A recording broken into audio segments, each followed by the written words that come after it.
I'm Dianna Anderson, and welcome to episode 10 of How Do I Lead Now? In this episode, we're going to talk about how traditional approaches to leadership and coaching-based approaches to leadership can work really, really well together.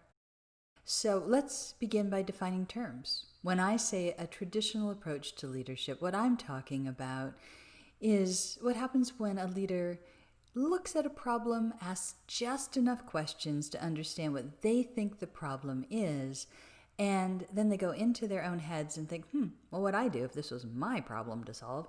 And then they tell people what they should do to fix the issue. Sound familiar? Yeah, that's what a lot of people think that leadership is all about. At Cylient, we call this direct and correct leadership, and it works really well for technical, tactical issues that are pretty well defined. Where it doesn't work as well is when it comes to really helping people to get unstuck and learn and grow.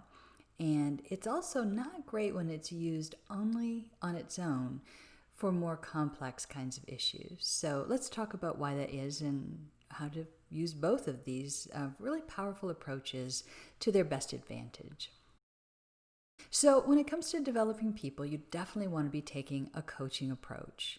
And that's because the limitations that people experience are behavioral. And they are rooted in how people look at the world. So our assumptions and beliefs about how the world works get played out in the choices that we make. And so coaching is really good at sort of illuminating what some of those underlying assumptions and beliefs are that can limit people and helping them see new possibilities without creating the kind of shutdown that happens when people get treated like they're problems. So let's take a really simple example. Let's say there's a member of your team and this person believes that to be a fair and effective leader, they should treat everybody on their team exactly the same.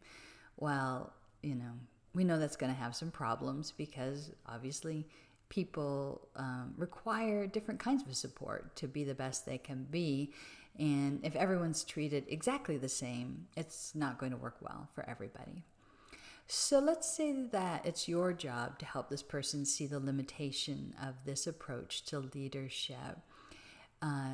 If you were to take a direct and correct approach and basically just kind of ask enough questions till you figured out what the person's problem was and then point your finger at the person and say, oh, for goodness sake, stop treating everybody the same.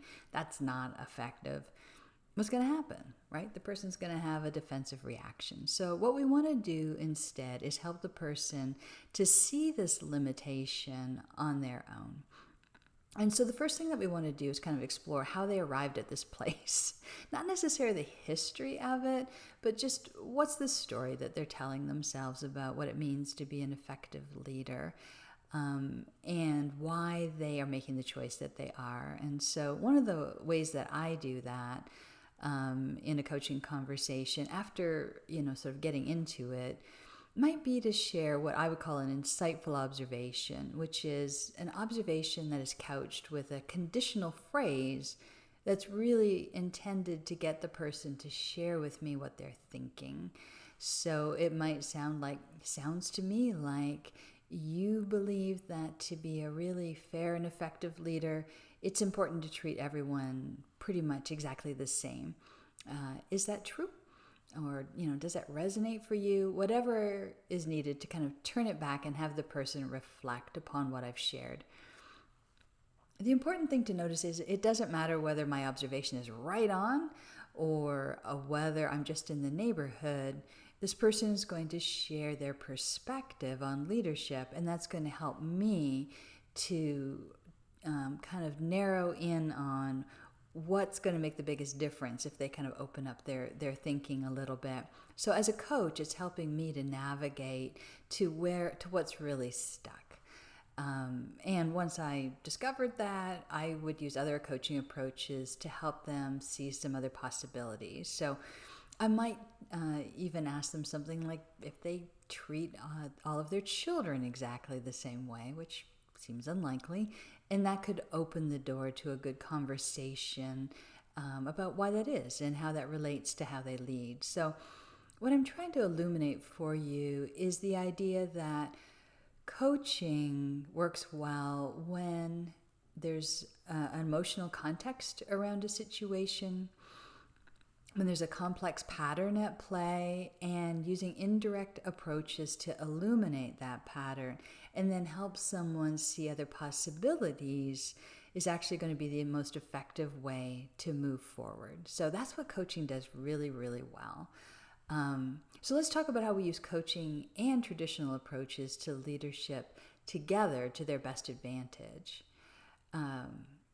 So in a really simple example, it might be maybe you're in a team meeting and you're taking a kind of a direct and correct approach to a technical, tactical issue, and you're kind of moving along. But if you look at the team, you can see that a couple of people are disagreeing. They're not with you on where this is going. The best thing to do at that point is to switch approaches, move out of that direct and correct approach and move into a coaching approach to discover, how are they seeing the world? Well, how are they putting this together? What's the pattern that they're seeing? You actually might learn something from that inquiry, and which is best done through questioning, using analogies, anything that gets you to hear what the other people are thinking. And from that place, you can find a shared way to move forward. And you could move back into that more technical, tactical, kind of logical approach, and then switch back into coaching again if things disconnect. So in this way, these two really powerful leadership styles can work well in concert together. I think we're going to find that this is going to be increasingly important as our world gets more complex. I mean, if you look around at the kinds of situations that we have to resolve now, whether it's the interplay between people's personal lives and their professional lives because of all the remote working that we're doing, or it's the complexity of the kinds of issues that are unfolding and continuing to evolve as a result of the pandemic, our world is becoming increasingly complex. And this is where that dance between these traditional kind of linear logical approaches to leadership and the intuitive pattern-based nature of coaching play really, really well together. And so I really would invite you to think about how you're using both of those approaches to leadership. And that really is actually the reflection that I would like you to do this week, is to notice, when are you using traditional, direct and correct, kind of logical approaches? When are you using more coaching-based, intuitive, pattern-based approaches?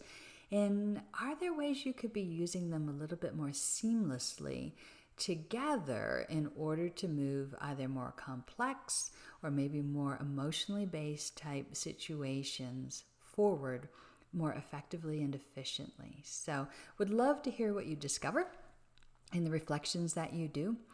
I hope that you will join me next week when I'm going to be talking about how we can take some of the challenges that we're experiencing right now and use them literally to become better leaders. So that'll be an interesting conversation to engage. I look forward to having you here to do that. So until then, I hope you have a fantastic week, and I'll look forward to seeing you or hearing you next week.